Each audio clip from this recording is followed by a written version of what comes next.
So hello guys, welcome back to STVG and this is Sandeep भैया। Guys, जैसे ही VIT का result आया था सुबह में, बच्चे बार बार फोन करने लगे कि भैया स्कैम हो गया, स्कैम हो गया। I am not satisfied with my rank, मेरी इतना आना चाहिए था पर मेरा इतना ही आया। तो गाइस, ये वीआईटी में सिर्फ इस साल का नहीं है, ऐसी कॉल्स और ऐसी प्रॉब्लम बच्चों को हर साल, मुझे लगता है कि हर साल आता है। पिछले बार भी कुछ ऐसा ही हुआ था और उसके पिछले बार भी। बट चूंकि ये प्राइवेट काउंसलिंग है और प्राइवेट कॉलेज का एंट्रेंस है, तो भैया इस पे मैं कुछ नहीं कहना चाहूंगा, इट्स नॉर्मल। तो गाइज, अब मैं बात करूं वीआईटी के बारे में, क्योंकि देखो वैसे ही इन लोगों ने बहुत ज़्यादा मतलब तुम्हें इनका जो रैंकिंग प्रोसेस है तुम्हें बहुत ज़्यादा ट्रांसपेरेंट नहीं दिखेगा, जैसे जेई मेन और एनटीए और बाकी लोगों का है उतना ज़्यादा ट्रांसपेरेंट नहीं है। तो खैर, I would not like to say anything. मैं सिर्फ आपको अभी ये बताऊंगा कि भैया जो रिजल्ट आना था वो आ गया, और अब आगे का क्या प्रोसेस है, अब आपको आगे करना क्या है, और लगभग लगभग वीआईटी में किस कैंपस का कितना कितना कट ऑफ जाएगा, चॉइस फिलिंग कैसे करनी है, and I will discuss each and everything. तो चलो भैया, पहले शुरू करते हैं। देखो, वीआईटी में मोटा मोटी 4 कैंपस है। वेल्लोर में है, जो सबसे पुराना वाला है, वेल्लोर में है। उसके बाद जो है वो चेन्नई में है। उसके बाद आते हैं भोपाल और अमरावती वाला। ये 4 कैंपसेस हैं। और आपको मेल भी आ गया होगा आपके रिजल्ट का, और आप चाहो तो पोर्टल पे जाके लॉगिन करके भी क्या कर सकते हो, इस पोर्टल पे जाओ, ऑनलाइन काउंसलिंग वाले पे लॉगिन करके भी जाके अपना देख सकते हो। अब बात करते हैं भैया, रिजल्ट आने के बाद से आपको एक रैंक दिखेगी, your VI triple E rank, कि आपकी भैया वीआईटी में इतनी रैंक है। अब इसी रैंक के बिहाफ पर आपकी काउंसलिंग होगी। हाँ, जो लोग टॉपर वॉपर हैं उनको स्कॉलरशिप बढ़िया मिल रही है वीआईटी में, वो अलग बात है। बट मैं अभी बात करूंगा कि कौन से कैंपस की मतलब अपने कैंपसेस के लिए काउंसलिंग प्रोसीजर क्या है, और क्या कट ऑफ जाने वाली है, और choice filling. I think 1 AM से इनका काउंसलिंग शुरू हो गया है, और चॉइस शुरू हो जाएगा। और इसकी चॉइस फिलिंग का प्रोसीजर क्या रखने वाला क्या रखना है, किस तरीके से चॉइस फिलिंग करनी है, इस पर भी एक वीडियो मेरी आएगी। और एक वीआईटी के ऑनेस्ट रिव्यू पर भी वीडियो आएगी, बिकॉज ये जरूरी है, क्योंकि बच्चों की इतनी क्वारी है कि भैया कल, अब चूंकि कल एसआरएम की काउंसलिंग का लास्ट डेट था, आज वीआईटी का है। अब देखो, एक तरीके से एक फेज की काउंसलिंग शुरू हो गई, ऑलमोस्ट ऑलमोस्ट प्राइवेट कॉलेजों की काउंसलिंग धीरे धीरे शुरू हो गई। जैक का भी रजिस्ट्रेशन शुरू हो गया, जेपी का रजिस्ट्रेशन चल रहा है। तो अभी देखो, कुछ के रजिस्ट्रेशन चल रहे हैं और कुछ की अब काउंसलिंग भी शुरू हो गई। अब क्या है ना, कि बच्चों के मन में बड़ा डाउट है, भैया केआईटी है, एसआरएम है, वीआईटी है, कौन से वाले को अपने को चूज करना चाहिए। तो अब इन पे थोड़ा सा एक हॉनेस्ट रिव्यू बनाना जरूरी है, ताकि आप एक सही डिसीजन ले पाए कि आपको क्या चूज करना चाहिए। और मेरी कल एक वीडियो आएगी कि इंडिया के टॉप 10 प्राइवेट कॉलेजेस कौन कौन से हैं, उसे आप जरूर देखिएगा। अब ये आपकी वीआई ट्रिपल रैंक है, और उसी के बिहाफ पे आपकी काउंसलिंग होने वाली है। ध्यान रखें, जो लोग बार बार पूछ रहे हैं भैया मैनेजमेंट कोटा का क्या है, तो देखो, इन लोगों ने भी साफ साफ बोल रखा है कि वीआईटी में कोई मैनेजमेंट कोटा नहीं है। हाँ, ज्यादा पैसे दे के आप अच्छी ब्रांच ले सकते हो, कैसे ले सकते हो अभी हम देखेंगे। उसके बाद यहां पर किसी भी तरीके का मतलब कैपिटेशन चार्ज नहीं है, और किसी भी फ्रॉड एजेंट को do not have any admission agent, इनके पास कोई एडमिशन एजेंट नहीं है। Fake news messages, call offering and such services, इन लोगों ने सब कुछ रख रखा है। डू नॉट पे कैश और DD to any fake agent. इन्होंने साफ साफ बोल रखा है कि जो भी एडमिशन होगा डायरेक्टली हम कराते हैं, किसी फेक एजेंसी को कोई कैश या डीडी देने की रिक्वायरमेंट नहीं है। कि भैया मैं अगर कोई मतलब बहुत सारे आपको कॉल आएंगे कि अच्छा आपकी वीआईटी में रैंक कितनी है, वीआईटी में 60,000 रैंक है, ठीक है ठीक है, हम आपको सीएससी दिलवा देंगे। ये सब ऐसा कुछ नहीं होता है, ऐसा फर्जीवाड़ा है। वीआईटी वालों ने आपको इस बात से इस बात का मेल भी कर दिया होगा कि सिर्फ और सिर्फ काउंसलिंग प्रोसीजर से ही एडमिशन होना है, और कैसे होना है चलिए हम आपको बताते हैं। और हर काउंसलर भी आपकी काउंसलिंग इसी काउंसलिंग प्रोसीजर से ही कराएगा। बाकी डीडी या कैश देके कोई मैनेजमेंट कोटा वाला कोई जुगाड़ इसमें अभी नहीं है। अब बात करते हैं कि भैया फीस का क्या सिनेरियो है। तो मैंने अभी बोला ना, मैंने एक बात बोली तुम्हें कि अगर मेरे को कंप्यूटर साइंस चाहिए और मेरी लो रैंक आ रही है, तो मैं ज्यादा पैसे देके उस कंप्यूटर साइंस वाली सीट को ले सकता हूं। उसका प्रोसीजर है कैसा, मैनेजमेंट कोटा तो नहीं है, पर पैसे ऐसे आते हैं। तो अब उसका प्रोसीजर है, क्या क्या प्रोसीजर है मैं तुम्हें बताता हूं। देखो, अगर मैं बात करूं तो इनको इन्होंने 2 कैटेगरी में बांट रखा है, ग्रुप ए और ग्रुप बी। अब ग्रुप बी में सारे सीएससी, स्पेशलाइजेशन, आईटी और ईसी के ब्रांचेस आते हैं। और ग्रुप ए में, जिसको तुम लोअर ब्रांच कहते हो, लोअर ब्रांच आते हैं, biotech, chemical, civil, mechanical, electrical, NEI. अब मैं तुम्हें बता देता हूं कि ज्यादातर मैं तो बोलता हूं कि भैया अगर ज्यादा इन्वेस्टमेंट लगा रहे हो, तुम इस लेवल का अगर इन्वेस्टमेंट लगा रहे हो, तो ट्राई करो कि ग्रुप बी में ही एडमिशन लो। ग्रुप ए में तो उतना बढ़िया आरओआई देखने को नहीं मिलती है, ये मेरा पर्सनल सजेशन है। और उसमें भी देखो कई कैटेगरी है। Category 1, category 2, category 3, category 4, category 5।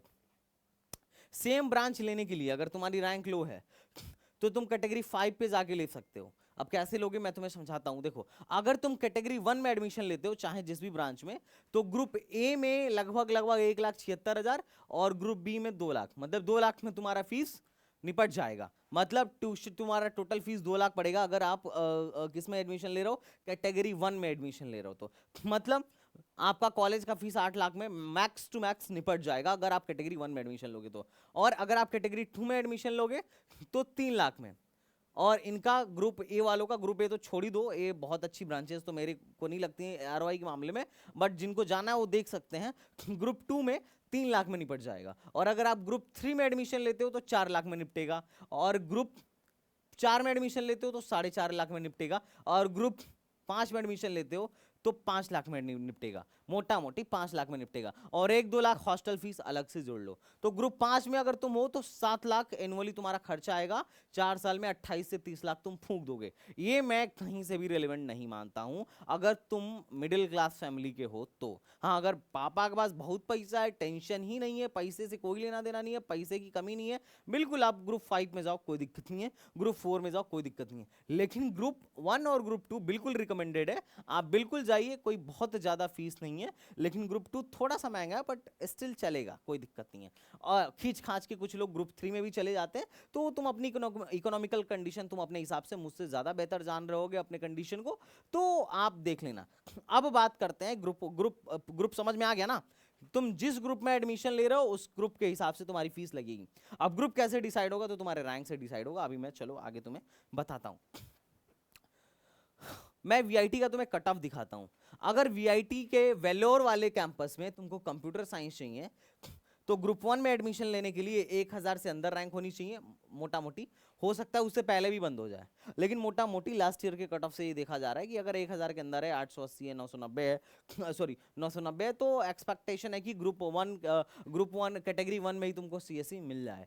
Category 1 में ही तुमको सीएससी मिल जाए। और अगर तुम्हारी 35-36 हजार तक के अंदर, 35-36 हजार से अंदर रैंक है, तो वही सीएससी तुम्हें कैटेगरी 2 में मिलेगी।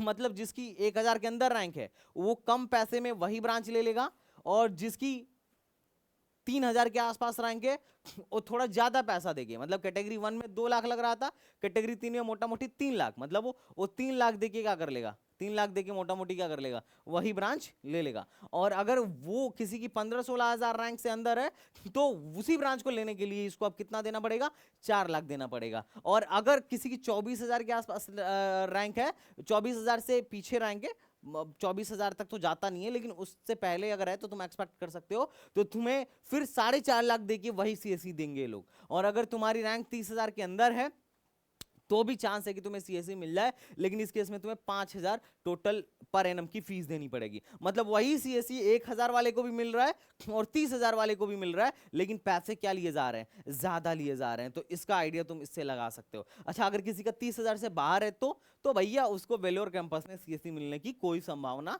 नहीं है। बात समझ में आ रहा है? वेलोर कैंपस में सीएससी मिलने की कोई संभावना नहीं है। इसी तरीके से डेटा साइंस का मैंने लिख दिया है। और आगे पहले यहां आ जाता हूं, फिर इस पे अभी मैं आऊंगा। तुम समझ गए होगे ना कि कैटेगरी का क्या यूज है, किस कैटेगरी में कैसा हिसाब किताब चल रहा है। अब बात है कि भैया देखो, 5 फेज में टोटल काउंसलिंग होनी है वीआईटी की, 5 फेज में। फेज 1 में सिर्फ वही लोग अभी काउंसलिंग करेंगे जिनकी रैंक 1 से लेके 20,000 के बीच में है। 1 से लेके 20,000 रैंक वालों को पहले सीट दिया जाएगा। उसके बाद जब सीट जो बचेगा उसको 20,001 से लेके 45,000 रैंक तक दिया जाएगा। और जो उसके बाद बचेगा वो 45 से लेके 70, उसके बाद जो बचेगा वो 70 से लेके 1 लाख।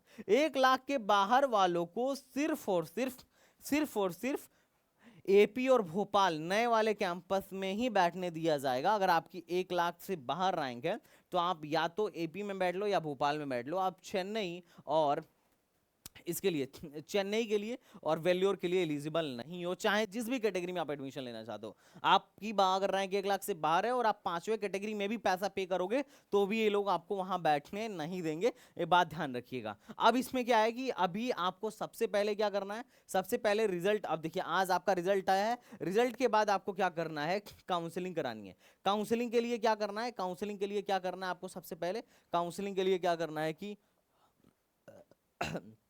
काउंसलिंग के लिए आपको यहाँ अपने पोर्टल पे जाके रजिस्ट्रेशन करना है। 5,900 रुपए का रजिस्ट्रेशन है। अगर आप कॉलेज यहीं लोगे तो फीस एडजस्ट हो जाएगा, और अगर आप यहाँ से विड्रॉल मारोगे तो फीस नॉन रिफंडेबल है, वो आपको नहीं मिलेगा। तो मोटा मोटी 6,000 का आपका रजिस्ट्रेशन है। आप 6,000 का रजिस्ट्रेशन करो, लास्ट डेट क्या है, 6 है। उसके बाद रजिस्ट्रेशन करने के बाद आपकी चॉइस फिलिंग शुरू होगी। जब 7 से लेके 8 तक चॉइस फिलिंग होगी, 2 दिन का ही टाइम है। अब जिस दिन चॉइस फिलिंग शुरू होगी उसी दिन मैं आपको चॉइस फिलिंग करके दिखा दूंगा कि देखिए आपको प्रेफरेंस ऑर्डर में यही यही रखना चाहिए। इसके बाद एक और वीडियो बनाऊंगा जिसमें मैं वीआईटी का ऑनेस्ट रिव्यू कर दूंगा, ताकि आप कंपेयर कर पाओ इसको एसआरएम से, मणिपाल से, और बाकी इसके लेवल के जो कॉलेजेस है जैसे कलिंगा हो गया, थप्पर हो गया, इन सब से क्या कर पाओ, एक बार कंपेयर कर पाओ कि हाउ इज वीआईटी बेलोर।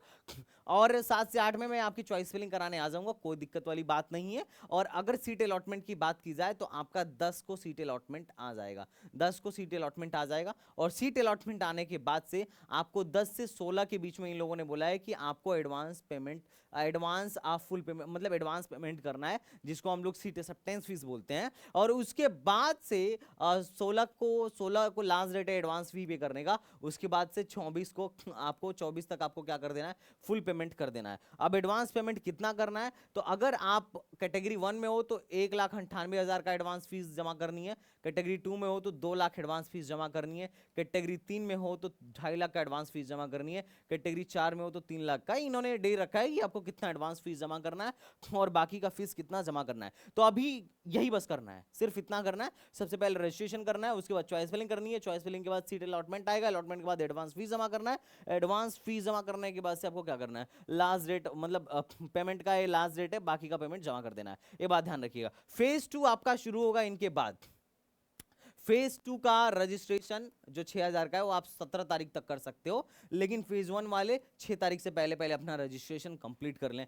और फेज 3 शुरू होगा 28 को उनका रजिस्ट्रेशन शुरू होगा, और 29 से उनकी काउंसलिंग शुरू होगी। फेज 4 का 9 से काउंसलिंग शुरू होगी अगले महीने में। और इनकी क्लासेज जो हैं लगभग इनकी क्लासेज कहाँ गई,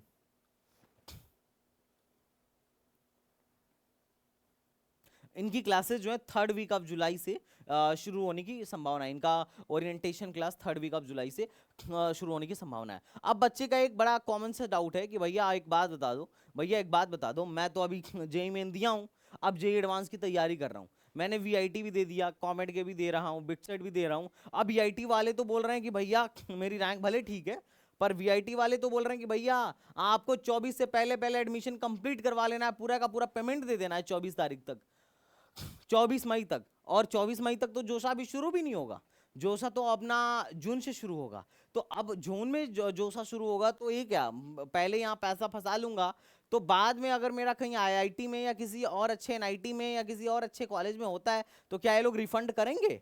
रिफंड पॉलिसी इनकी क्या है, तो रिफंड पॉलिसी आपको याद करके रखना, रिफंड का डेट आपको याद करके रखना है, क्योंकि ये रिफंड बड़ा जरूरी है। वरना अगर आप कायदे के साथ रिफंड नहीं करवाओगे तो आपका पैसा डूब जाएगा, और छोटा मोटा पैसा ये नहीं है, काफी बड़ा पैसा है, ये आपको दिख रहा होगा।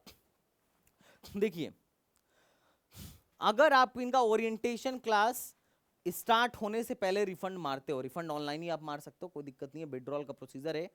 अगर आप इनका ओरिएंटेशन क्लास या last admission class which ever इनमें से तीनों में से किसी के स्टार्ट होने से पहले अगर आप रिफंड मारते हो तो लगभग 10% आपका एकेडमिक फीस डिडक्ट किया जाएगा। क्या होगा आपका, सॉरी ये देखो पहले यहाँ से, अगर कैंडिडेट एलिजिबल नहीं है तो इतना काट के उसको वापस कर दिया जाएगा। अगर वो ओरिएंटेशन या लास्ट डेट ऑफ एडमिशन से पहले रिफंड मारता है तो उसको 1,000 प्लस 18% जीएसटी, 1,1180 रुपए काट के उसको बाकी पैसे वापस कर दिए जाएंगे। और for withdrawal request receive with in 25 days, अगर एक क्लास स्टार्ट होने के 25 डेज के बाद अगर विड्रॉल का रिक्वेस्ट उनको मिलता है तो 10% ये लोग आपकी फीस में से काट लेंगे।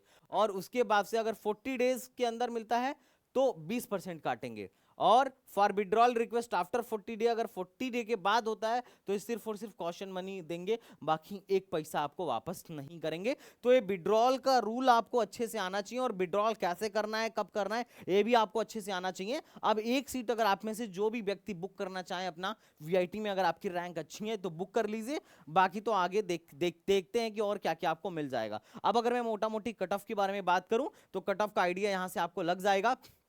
लास्ट इसी में अगर कैटेगरी 1 में एडमिशन लेना है तो रैंक लेस देन होना चाहिए 4000 के अंदर, कैटेगरी 2 में 15000 के अंदर, कैटेगरी 3 में 28000 के अंदर, कैटेगरी 4 में लगभग 38000 के अंदर, और कैटेगरी 5 में 61000 के अंदर अगर आपको अगर आपकी रैंक है तो इसी मिल जाएगा। अब अगर आप चाहते हैं कि भैया वीआईटी वेलोर के अलावा वीआईटी चेन्नई, वीआईटी भोपाल और वीआईटी एपी पर के भी कट ऑफ पर आप वीडियो बनाओ, तो आप बिल्कुल कमेंट बॉक्स में लिखिए, इस पर एक डिटेल वीडियो बनेगी और मैं जल्दी वीआईटी का एक हॉनेस्ट रिव्यू आपके सामने लेके आता हूं, ताकि आपको कंपेयर करने में बहुत आसानी हो कि how is VIT and VIT के अदर कैंपसेस कैसे हैं। तो I hope you are getting my video, I hope you are getting my point. तो चलिए मिलता है नेक्स्ट वीडियो में, तब तक के लिए बाय बाय, टाटा एंड जय हिंद।